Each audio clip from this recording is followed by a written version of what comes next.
ഇത് mass മോട്ടോഴ്സിതാണ്. Honda deo വണ്ടി നമ്മൾ വർക്കിന് കയറ്റിയിട്ടുണ്ട്. നമുക്ക് ജോബ് കാർഡിൽ പറഞ്ഞാൽ വർക്കുകൾ ജനറലായിട്ട് സർവീസ് ചെയ്യണം, വാട്ടർ സർവീസ് ചെയ്യണം, എഞ്ചിൻ ഓയിൽ ചെക്ക് ചെയ്തിട്ട് മാറ്റണം. പിന്നെ ഫ്രണ്ട് വൈബ്രേഷൻ പറഞ്ഞിട്ടുണ്ട്, ബ്രേക്ക് ചെക്കപ്പ്, പൊല്യൂഷൻ ടെസ്റ്റ്, ഇത്രയും കേസാണ് മെയിനായിട്ട് പറഞ്ഞത് കേട്ടോ.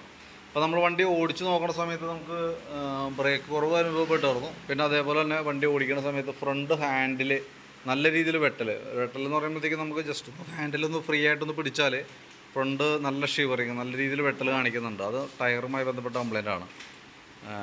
പിന്നെ സ്പീഡോമീറ്റർ വർക്കിംഗ് അല്ല. അപ്പോൾ നമ്മൾ ചെക്ക് ചെയ്യുന്ന സമയത്ത് മീറ്ററിൻ്റെ കേബിളൊക്കെ പിടിച്ചിട്ടേക്കാണ്. ക്രൗൺ അതിൻ്റെ ഉള്ളിലെ ക്രൗണൊന്നുമില്ല. മിക്കവാറും മീറ്റർ മെക്കാനിസം കംപ്ലൈൻ്റ് ആയിട്ട് പിടിച്ചിട്ടാണായിരിക്കാം. നമ്മൾ സർവീസിൻ്റെ ഭാഗമായിട്ട് വണ്ടി വർക്കിന് കയറ്റി ബാക്ക് ബ്രേക്കിൻ്റെ ഭാഗം തോന്നി നമ്മൾ ചെക്ക് ചെയ്യാൻ വേണ്ടി അയച്ചിട്ടുണ്ട്. ബ്രേക്ക് ലൈൻഡർ നമുക്ക് നമ്മൾ കിടക്കുന്നത് കമ്പനി ലൈൻഡറാണ്, ഹോണ്ടയുടെ ഒറിജിനൽ ലൈൻഡർ തന്നെ നമുക്ക് കിടക്കണം. പക്ഷേ നമുക്ക് അതിൻ്റെ ബ്രേക്ക് ക്യാമൊക്കെ അയച്ച് ഗ്രീസ് ചെയ്ത് റീസെറ്റ് ചെയ്താൽ മതി. ഇതിപ്പോൾ ഈ ഒരു സർവീസ് കൂടി നമുക്ക് അഡ്ജസ്റ്റ് ചെയ്തിടാനുണ്ട്. പിന്നെ ബാക്ക് വീൽ പിടിക്കുന്നത് ഈ ഒരു ഷാഫ്റ്റും വേണം. അതിൻ്റെ നമുക്ക് ബെയറിങ്ങിൻ്റെ പ്ലേ ഒക്കെ ചെക്ക് ചെയ്ത് വേറെ കംപ്ലൈൻ്റ് ഒന്നുമില്ല. ഗിയർ ബോക്സിലെ ഓയിൽ നമ്മൾ ചെക്ക് ചെയ്യുമ്പോൾ ലെവൽ ഇച്ചിരി കുറവുണ്ട്. അപ്പോൾ നമുക്ക് ആ ഓയിൽ, ഗിയർ ഓയിലും കൂടി കൂട്ടത്തിൽ കൂടെ മാറ്റേണ്ടതായിട്ട് വരും കേട്ടോ. പിന്നെ അതേപോലെ തന്നെ എയർ ഫിൽറ്ററൊക്കെ നമ്മളൊന്ന് അഴിച്ച് ചെക്ക് ചെയ്യുന്നുണ്ട്. ക്ലീനിങ്ങിനൊക്കെ ആയിട്ട് അഴിച്ചാണ്. കമ്പനി ഫിൽറ്ററാണ് കിടക്കണേ, ഹോണ്ടയുടെ ഒറിജിനൽ ഫിൽറ്ററിനാണ് യൂസ് ചെയ്തത്. കുറച്ച് പൊടിയൊക്കെ ഉണ്ട്, അത് തുടച്ച് ക്ലീൻ ചെയ്ത് നമുക്ക് റീസെറ്റ് ചെയ്യാം.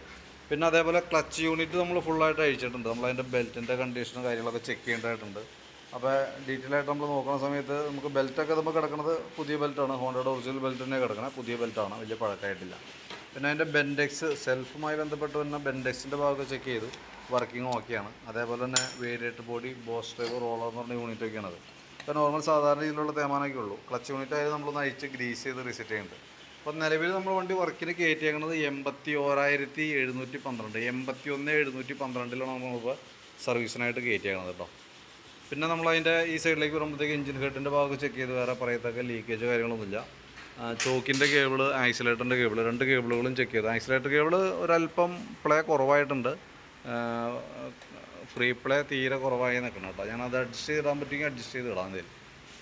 പിന്നെ എന്ന് പറഞ്ഞാൽ നമുക്ക് കാർബറേറ്ററുമായി ബന്ധപ്പെട്ട് പ്രത്യേകിച്ച് കംപ്ലൈൻറ്റുകളൊന്നും പറഞ്ഞിട്ടില്ല. നമ്മൾ രാവിലെ വണ്ടി സ്റ്റാർട്ട് ചെയ്ത് വണ്ടി എടുക്കുന്ന സമയത്ത് കുറച്ച് നേരത്തേക്കൊരു പെട്രോൾ കിട്ടാനുള്ളൊരു ഫീൽ പോലത്തെ ഒരു കംപ്ലൈൻറ്റ് കാണിച്ചു. അത് ജസ്റ്റ് ഒന്ന് വാമായിപ്പോൾ ഓക്കെ. അത് കാർബറേറ്ററുമായി ബന്ധപ്പെട്ട് വന്ന പ്രോബ്ലംസ്, അത് കൂടുതലായിട്ട് വരികയോ ഇനി അതല്ലെങ്കിൽ പെട്രോൾ ഓവർഫ്ലോൻ്റെ പ്രശ്നങ്ങൾ വരികയോ അങ്ങനെ എന്തെങ്കിലുമൊക്കെ ഉണ്ടെങ്കിൽ മാത്രം നമ്മൾ കാർബറേറ്റർ അഴിച്ചാൽ മതി. കാരണം ഇപ്പോഴത്തെ ഒരു സ്റ്റേജിൽ കാർബറേറ്റർ അഴിച്ച് ക്ലീനിങ് എല്ലായ്പ്പോഴും അത്ര സക്സസ് അല്ല. കാരണം എന്ന് വെച്ചാൽ ഇപ്പോൾ നമ്മൾ ഉപയോഗിക്കുന്നത് പെട്രോൾ E20 പെട്രോളാണ്. അത് കാർബറേറ്റർ ദ്രവിപ്പിക്കാൻ കപ്പാസിറ്റി ഉള്ളൊരു കെമിക്കലും കൂടിയാണ്. ഒരു കെമിക്കൽ ഫോം പോലെ വർക്ക് ചെയ്യും. അപ്പോൾ അതുകൊണ്ട് പരമാവധി യൂസ് ചെയ്യുക. എന്തെങ്കിലും പ്രോബ്ലം ഉണ്ടെങ്കിൽ മാത്രമൊക്കെയാണ് കാർബറേറ്റർ നമുക്ക് അഴിക്കേണ്ടതായിട്ടുള്ളൂ. പിന്നെ എഞ്ചിൻ ഓയിൽ മാറ്റാൻ വേണ്ടി അഴിച്ചിട്ടുണ്ട്, ഓയിൽ ചേഞ്ച് ചെയ്യുന്നുണ്ട്. സ്പാർക്ക് പ്ലഗ് നമ്മൾ എയർ ഫിൽറ്ററിൻ്റെ കൂട്ടത്തിൽ കൂടെ മാറ്റി വിട്ടാണ് പ്ലഗ്ഗാണ്. ക്ലീൻ ചെയ്ത് യൂസ് ചെയ്യാം, വേറെ പ്രോബ്ലം ഒന്നുമില്ല കേട്ടോ. പിന്നെ ഫ്രണ്ടിലേക്ക് വരുമ്പോഴത്തേക്കും ഫ്രണ്ടിൽ നമ്മൾ ലിങ്ക് ബുഷുകളൊക്കെ ഒന്ന് അഴിച്ച് ഗ്രീസ് ചെയ്യുന്നുണ്ട്.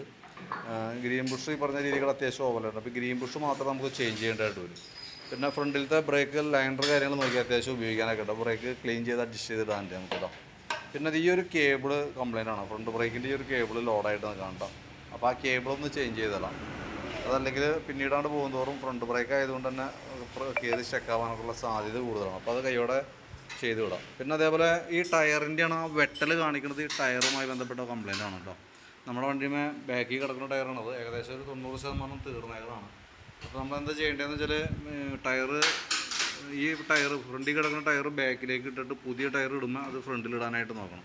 ഇപ്പോൾ ഏകദേശം തീർന്നൊരവസ്ഥയിലാണ്.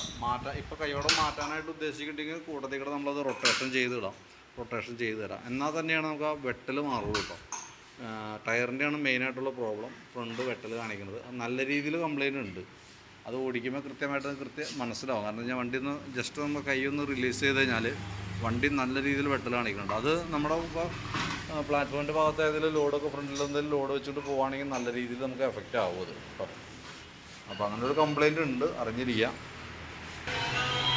പിന്നെ നമ്മളതിൻ്റെ ബാറ്ററി കൂടി കൂട്ടത്തിൽ കൂടെ ഒന്ന് ചെക്ക് ചെയ്തിട്ടുണ്ട്. 2024 മോഡൽ ബാറ്ററിയാണ് ഇത് ഇരിക്കുന്നത്, ടാമറോണിൻ്റെ ബാറ്ററി.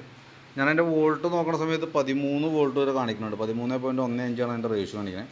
അപ്പോൾ ഞാൻ ലോഡിലേക്ക് കൊടുക്കുമ്പോൾ 8.90 വരെ വന്നുണ്ട്. 8.5 വോൾട്ട് താഴേക്ക് വരുമ്പോഴത്തേക്ക് ഓൾറെഡി കംപ്ലൈൻറ്റ് ആവും. ഇതിപ്പോൾ ലോഡ് ഇപ്പോൾ നമ്മൾ മാക്സിമം ലോഡിലിട്ട് നോക്കണം. ലോഡ് ടെസ്റ്റ് നടത്തുന്ന സമയത്ത് ഏകദേശം അതിൻ്റെ ബോർഡറിലേക്ക് ആയി തുടങ്ങിയിട്ടുണ്ട്. അപ്പോൾ നിലവിൽ ഇപ്പോഴത്തെ സ്റ്റേജിൽ പ്രശ്നമൊന്നുമില്ല. ജസ്റ്റ് ഞാനൊന്ന് അറിഞ്ഞിരിക്കാൻ വേണ്ടി പറഞ്ഞുള്ളൂ. അതിൻ്റെ വോൾട്ട് വേരിയേഷൻ കാണിക്കുന്നുണ്ട്, കുറഞ്ഞു തുടങ്ങിയിട്ടുണ്ട് കേട്ടോ. അപ്പോൾ ഞാൻ അതിൻ്റെ ഏകദേശം ഒരു എസ്റ്റിമേറ്റ് ആക്കിയിട്ട് അതിൻ്റെ ഡീറ്റെയിൽസ് ഒന്ന് വാട്സപ്പിലേക്ക് സെൻഡ് ചെയ്ത് തരാം. അതിനകത്ത് നമ്മൾ എസ്റ്റിമേറ്റ് ഉൾപ്പെടുത്തുന്ന ഐറ്റംസ് ജസ്റ്റ് ഒന്ന് ഞാൻ പറയാം. ഫ്രണ്ട് ബ്രേക്കിൻ്റെ ഈ ഒരു കേബിൾ അതിനകത്ത് ഉൾപ്പെടുത്തുന്നുണ്ട്. ഗ്രീൻ ബുഷ്, ഈ സൈഡിൽ തന്നെ ഗ്രീൻ ബുഷ് നമുക്ക് മാറ്റിയിടേണ്ടതായിട്ടുണ്ട്. പിന്നെ നമുക്ക് ഈ സൈഡിലേക്ക് വരുമ്പോൾ ഈ ക്ലച്ച് കവറിൻ്റെ ബോൾട്ടുകൾ സ്ലിപ്പായിട്ടുണ്ട്. ആ ബോൾട്ട് കിറ്റ് മാറണം. ഏകദേശം ഒരു 50 താഴെ നമുക്ക് അതിന് കോസ്റ്റ് വരും.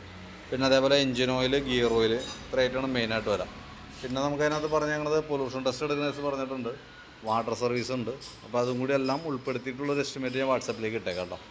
വീഡിയോ കണ്ടുകഴിയുമ്പോൾ നോക്കിയിട്ടൊന്ന് റിപ്ലൈ ഇട്ടോളാം. ഞാൻ ഏകദേശം നമുക്കൊരു വൈകുന്നേരമൊക്കെ ഒരു 5 മണിയൊക്കെ ആവട്ടോ തീരുമ്പോഴത്തേക്കും.